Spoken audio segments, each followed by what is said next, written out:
Jock Landale is excited for the chance to play championship-level basketball with the Suns. Landale, who was traded to the Suns from the Hawks, said he was looking forward to the opportunity to compete for a title with his new team. To many, this would be a dream come true, as he will get to play some real basketball with a serious team. No offense to the Hawks. This and more in today's video. Jock Landale excited for championship-level basketball with Suns. This offseason, there was a lot of talk about the Phoenix Suns in their center spot. The most talked about free agent was Deandre Ayton, and the Suns didn't know where big men like JaVale McGee, Bismack Biyombo, and Frank Kaminsky would end up. Ayton and Biyombo would move back to Phoenix, but the other players had already found new places to live. But the Suns did help strengthen the position by getting center Jock Landale from the Atlanta Hawks. The Hawks got Landale when they traded DeJounte Murray to the Suns, but he was eventually traded to Phoenix for cash. Landale played 54 games for the Spurs in the NBA for the first time last season. Before that, he had spent his first few years as a professional basketball player overseas. Landale, who will be 27 in October, is excited to join a team that should again be in the running for a championship.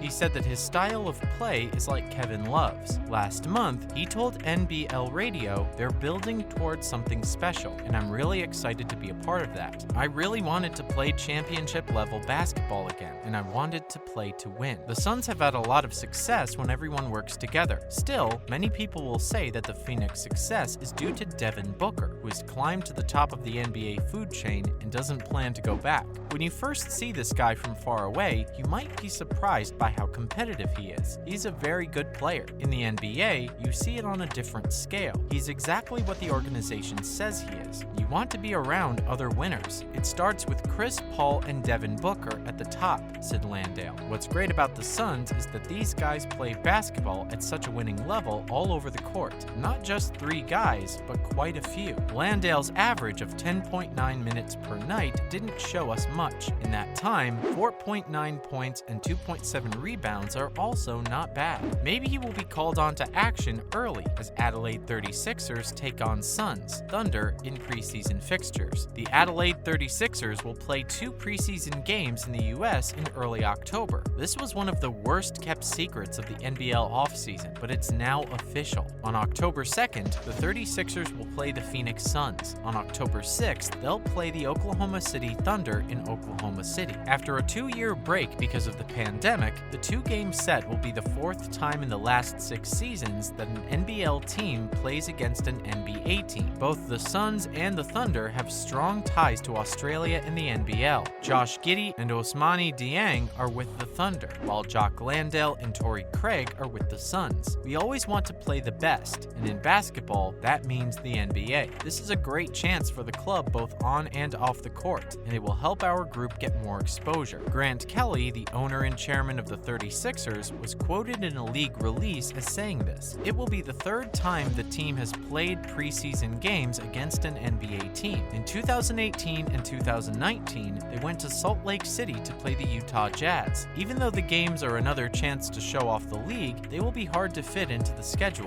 The 36ers will not play their first game of the season with their new team until round 3, which is 2 weeks after opening night. In an interesting scheduling quirk, the Tasmanian Jack Jumpers will be playing their 5th game when the Adelaide 36ers start their season on October 13th. Adelaide wants to go to the playoffs for the first time since 2017-18, when they made it to the grand final. Moving on, the Chicago Bulls could surprise everyone with how good they are. During the 2021-22 season, the Chicago Bulls had a mixed season. This past year was the first time since 2016-2017 that they made the playoffs, and their season was a success all around. But there were problems with the team last year. They lost a lot of players to injuries, and they didn't do well against other top teams. Going into next season, there are definitely some questions about how healthy and talented the Chicago Bulls will be. The Chicago Bulls' biggest problem is that they don't have a superstar player on their team. This is what keeps them from being in the category of contenders. They don't have as many stars as the Milwaukee Bucks, the Boston Celtics, or the Brooklyn Nets. All of those teams teams have a top 10 player on their roster. Having a superstar usually means a team has a better chance of winning a championship, since star power usually wins out in the playoffs. Even so, there are some clear advantages of having a well-balanced team with some all-NBA players running the offense. The Chicago Bulls are a team that can play the right way and has a few players who can make their own shot in the last few minutes of a game. They're a good enough team to make the playoffs, and if they get lucky, they could win one or two series. Obviously, if some of the team's players get better and grow, the team's situation will change. For example, there's no reason why the team can't make it to the finals if Zach LaVine becomes a true superstar scorer. But until that happens, it's likely that the Chicago Bulls will be a solid playoff team with a ceiling of making it to the Eastern Conference Finals. Can the Lakers compete for the title? The Los Angeles Lakers should be looking right at 50 to 55 wins with their possible new team. They would be better in too many ways for them not to be able to compete for one of the top 5 spots in the Western Conference. The only weakness that stands out is that they don't have anyone else who can make plays besides LeBron James. The Lakers hope that a guy like Austin Reeves or Kendrick Nunn can do this for them when they come off the bench. The starters will try to turn Davis and Turner's defense on the inside into more transition and fast break chances, which will make it easier to score points. The depth and skill of the rest of the Western Conference is one thing that makes it hard for the Lakers to get back to the top. The Golden State Warriors, who are the defending champions, have kept their best players and added some great new ones. Recently, the Lakers have had trouble beating the Clippers, so we already know that they'll be a hard team to beat. The Nuggets are getting healthier and better as Jamal Murray comes back,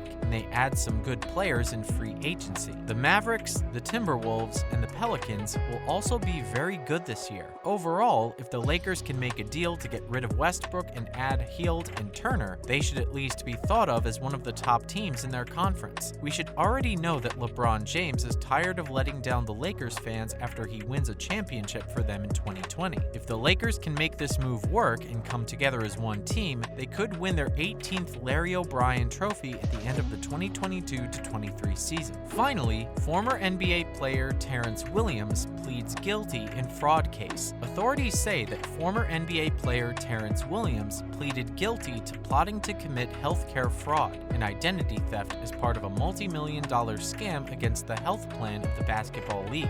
Williams, who is 35 years old, pleaded guilty Friday in federal court in Manhattan. He will be sentenced in January. For the conspiracy charge, he could get up to 20 years in prison, and for identity theft, he has to serve at least 2 years. His lawyer was sent an email asking for a response. Williams was said to be in charge of the scheme, which involved submitting false claims and paperwork to the league's plan for medical and dental reimbursements. In October 2021, he and 17 other former players were charged in an indictment. The government said that between 2017 and 2021, at least $5 million in false claims had been made to the plan. Damian Williams said that Terrence Williams ran the scheme and got other people to join by giving them fake paperwork to turn in. Authorities said that Terrence Williams got at least $300,000 from the others as a reward for his work. When other people refused to go along, police said Williams pretended to be other people and threatened them to get them to do what he wanted. The former player was out on bail before his trial, but he was sent back to jail earlier this year because he had threatened a witness. As part of the deal, Williams will pay the plan $2.5 million in restitution and give the federal government over $650,000. That's it for today, guys. Hit the like and subscribe button on the way out. Cheers!